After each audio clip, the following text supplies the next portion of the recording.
எனவே கடுமையான களப்பணி. நான் 55 ஆண்டுகளாக பொது வாழ்வில் இருப்பேன்.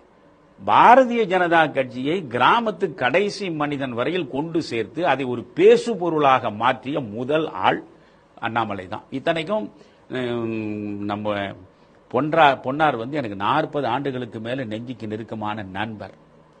ஆனாலும் அதை நான் சொல்றேன், கடைசி கிராமத்து மனிதன் வரை இன்றைக்கு நீங்க போய் எல்லாரும் கட்டிய செங்கல் தானே ஒரு கூடாரமா மாறும். பொன்னார் அடித்தளம் போட்டதோ, தமிழிசை அவர்கள் மக்கள்கிட்ட கொண்டு போய் சேர்த்ததோ. மற்றவர்களை குறைத்து பேசல, ஆனால் மற்றவர்கள் முயற்சியை விட, ஊக்கத்தை விட, உள்வலியை விட கூடுதலான முயற்சியும் கூடுதலான ஊக்கமும் கூடுதலான உள்வலியும் கொண்டவராக இன்றைக்கு அண்ணாமலை இயங்குவதன் விளைவுதான். நீங்க ஒன்றை புரிஞ்சுங்க பாண்டே, நீங்க பொழுது பிஜேபி ஆதரவாளர்னு உங்களுக்கு ஒரு மொத்தமா குத்தி வச்சிருக்கான். நீங்க எதை பேசினாலும் நீங்க சங்கிதான்.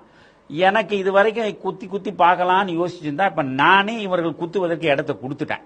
அதனால் அவர்கள் என்னை சனாதன வரைக்கும் என்ன பேச, நான் ஒரு சனாதனி தான். நான் ஓப்பனா சொல்றேன், வெளிப்படையாக சொல்றேன், நான் ஒரு இந்து சனாதனி. இதை இமயத்தின் உச்சியில போய் நின்று சொல்லுவேன்.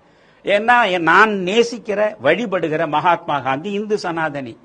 நான் ஏற்றுக்கொண்ட ஆன்மீக செம்மல் விவேகானந்தர் இந்து சனாதனி. நான் எந்த வழித்தடத்தில் நடக்கிறேனோ அந்த பாதையை போட்டு கொடுத்த பாரதி இந்து சனாதனி. நானும் இந்து சனாதனி தான். நான் தெளிவா சொல்றேன், நீ என்ன விமர்சனமானவை. ஆனால் இன்றைக்கு மோடிக்கு 2014 இருந்ததை விட இன்றைக்கு மோடிக்கு தமிழ்நாட்டை பொறுத்தவரையில் செல்வாக்கு கூடியிருக்கிறது. நீங்கள் எவ்வளவு திட்ட திண்டுக்கல்லு குட்ட குண்டுக்கல்லுன்னு சொன்ன கதை தான்.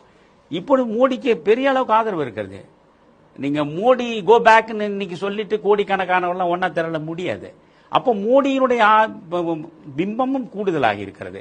அதை கிராமம் வரையிலும் கொண்டு செல்வதற்கு ஒரு அயராத உழைப்பு வேண்டும்.